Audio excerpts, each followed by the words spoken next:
Podcast. We often treat the foundational texts of, well, any discipline, philosophy, ancient law, faith like a treasure chest we just pass by. We acknowledge it's there, but we never really stop to unlock what's inside. So what if the most recited 7 lines in the world, lines repeated, potentially billions of times a day, actually hold the blueprint for a successful, peaceful life right now? And that's exactly the mission for this deep dive.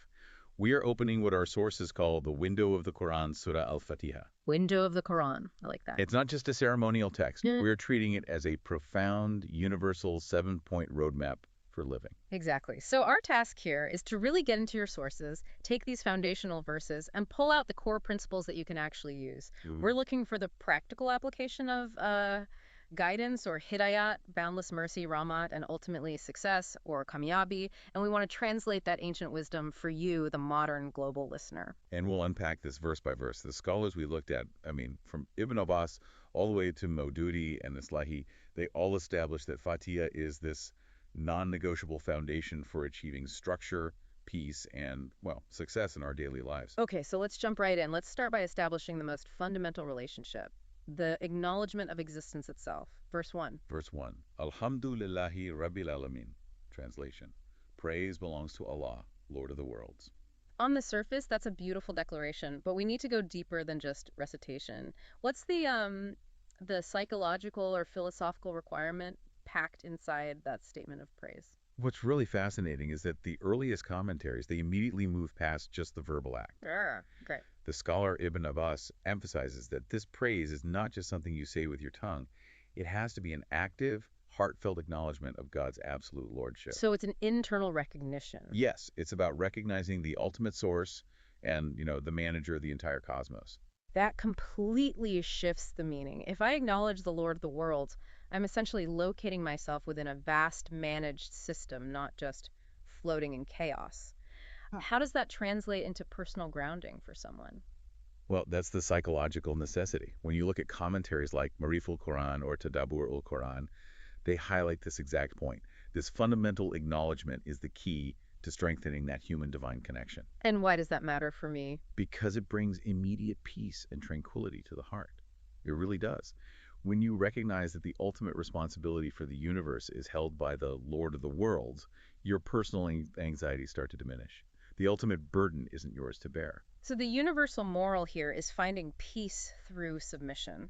And maybe not submission to a doctrine, but to the idea that there's a wise governing force. You surrender the anxiety of control. You locate yourself in a larger, meaningful framework. Precisely. You have to know your position on the cosmos feast to prevent that existential drift. But that's just the foundation. Right. Once that acknowledgement is established, the text immediately pivots to the core attribute governing that lordship, rahmat, or mercy. Which brings us to verses 2 and 3, Ar-Rahman Ar-Rahim, the entirely merciful, the especially merciful. And notice that. It's a deliberate double emphasis on mercy. Yeah, it's repeated. It's not just one of many attributes. It's established immediately after lordship as the key principle of the whole text. It's a foundational teaching that the source of all existence is defined by this overwhelming, comprehensive mercy. Okay, so here's where we get practical. How does meditating on this huge divine quality of mercy translate into a mandatory framework for me, sitting in traffic or dealing with a difficult colleague? The sources are absolutely clear on this. This is where the spiritual text moves directly into a mandate for good social conduct, for human kindness. Daily reflection on this attribute, it teaches us empathy and love for others. How so? Because it compels us to mirror that divine quality in our own actions. Can we get a bit more specific on that mandate? I think we need a deeper example. Okay, consider the insight from Maududi in Tafhim al-Quran. He points out that these words remind us that God is merciful every single moment. It's an active, ongoing thing. Okay, an actor attribute. So therefore, we are mandated to show that same constant quality of mercy to others. Let's say you're dealing with a subordinate or a family member who keeps making the same mistake. Right, that's frustrating. Of course. The natural human reaction is anger or wanting to cut them off. But reflecting on Ar-Rahman Ar-Rahim encourages patience, repeated forgiveness, and empathy. You're extending the internal peace you found in verse 1 outwardly. Through kindness. And grace. It's an immediate feedback loop. Receive mercy, show mercy. that gives the piece a social utility. You find your own grounding, and then you're told to use that grounding to stabilize your relationships. But if the Lord is infinitely merciful, how do we stop people from abusing that? I mean, where does accountability fit in? You can't have lasting success without some kind of responsibility. That is the essential tension. And it brings us perfectly into our second section, the accountability framework, starting with verse 4. Yeah. Maliki Yamiddin, translation. Sovereign of the day of recompense. Some also say judgment. Wow, the atmosphere just changed instantly. After all that comfort of infinite mercy, you get this very sober reminder of ultimate justice. How does a day of recompense influence my actions today, right now? This is the anchor. This is what ties spiritual aspiration to ethical reality. It explains why mercy is not a license for anarchy. I see. This concept, it establishes ultimate responsibility for every single action we take. The scholar Wahiduddin Khan, in his work Tazkirah Al-Quran, he really emphasizes that this verse constantly reminds us of these twin principles. Yeah. Justice and honesty. So what for you, the listener, isn't really about some distant theological worry. It's about your reputation and your integrity right now. It links every small choice, inflating a report, gossiping about a colleague, to this overarching principle of justice. Precisely. If you are constantly reminded that there's a sovereign owner of the day when every deed is weighed, you are fundamentally motivated to link your ethical behavior today to your ultimate success, your kamyabi. It forces long-term thinking. It reinforces it. You can't separate the mundane transaction you make this morning from the eternal principles that govern it.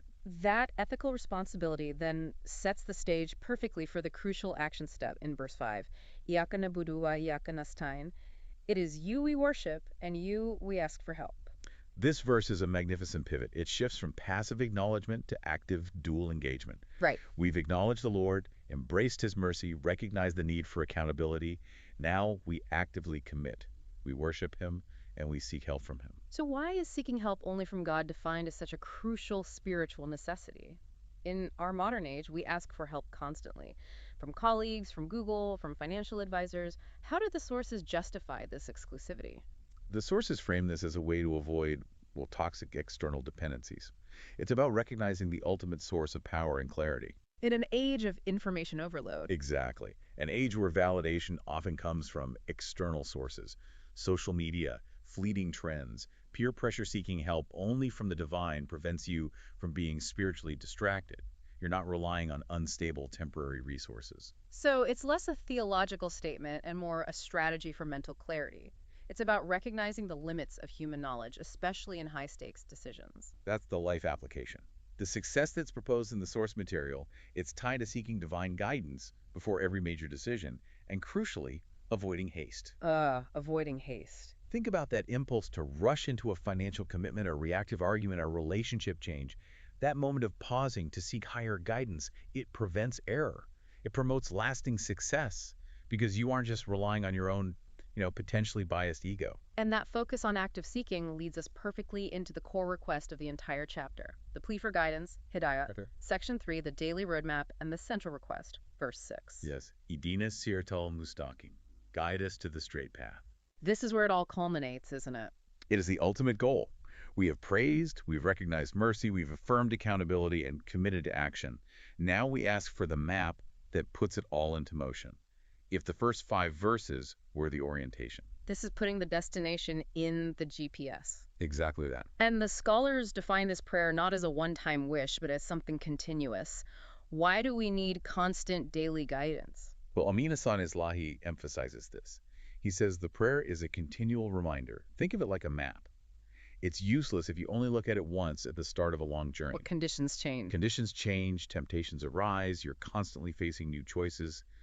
Seeking guidance has to be a daily practice because we're always navigating ethical and emotional traffic. So how do the sources define this straight path? Is it just subjective goodness, or is it a clearly marked out route that you can measure your actions against? Oh, it is definitively delineated. The sources define the straight path as the one aligned with the Quran and Sunnah, so it's rooted in revelation and the established behavioral model of the Prophet. Okay. And crucially, they define it by what it is not.